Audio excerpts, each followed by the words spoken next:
So there's definite benefits kind of across that, but it's about taking a step back.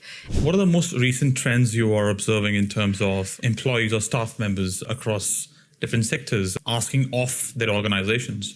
Is there a generational divide across generations? So what are the key insights which are coming these days? The generational piece is huge. So that kind of links back to what I was talking about before. We've got, your baby boomers in the workplace, often in senior leadership roles, but also within your workforce kind of cohort. And as a generalization, every person is unique. They don't need a lot of management. They're very autonomous. They're happy to get on with things. They don't need to be told, given as much praise, and they're really happy with that. Good work ethic, just crack on.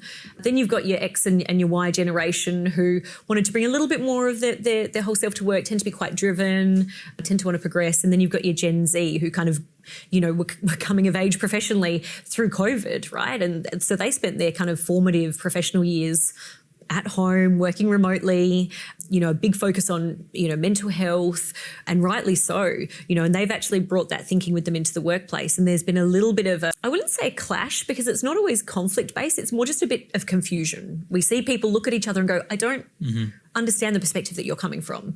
So I find me and my team and the other HR folks I know spend a lot of time with those different generations, helping them navigate how to connect with each other and how to see not just the bits that maybe annoy about the different generations, but let's tap into the wisdom, because man, each generation brings a range of really strong skills, and that's what makes a really effective organisation.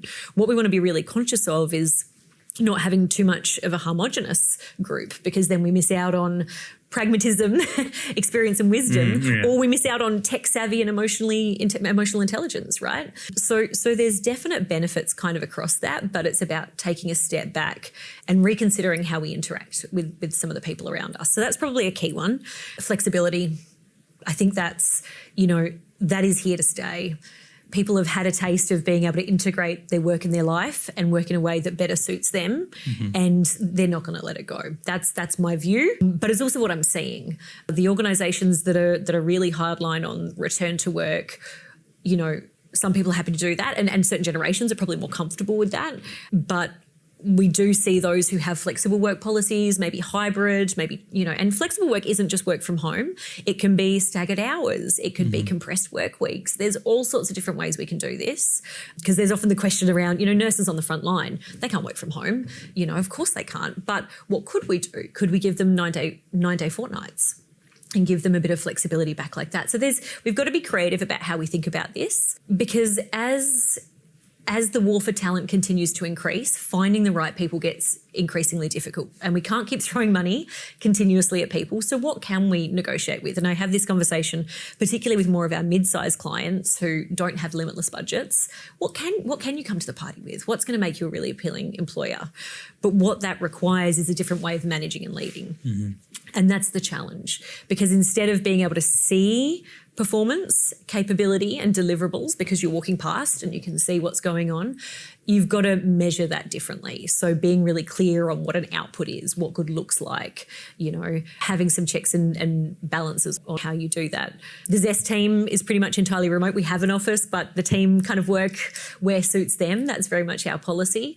And we're deliverables based, and the team, I've never had to really, I think I've put one job out up once because people are like, hey, can I come work for you guys? Because they can drop the kids off at school. Then they can do their client meetings. Then they can do the after school stuff, and then they can log on later and maybe, finish up some reports or whatever. So, I always want to continue to challenge the narrative around that. We had a structure, and that was essentially went in place when there was generally in most households one person that went to work and one person who managed a household. Now both people are at work, they're managing a household and children and increasing demands and often, ageing parents. So we need to rethink the way we work to help people thrive, because at the moment we're seeing increased stress, burnout, all of these kind of things. And I don't always think our work context has set people up for success. So organisations that get that right, I think, are going to do really well in the war for talent.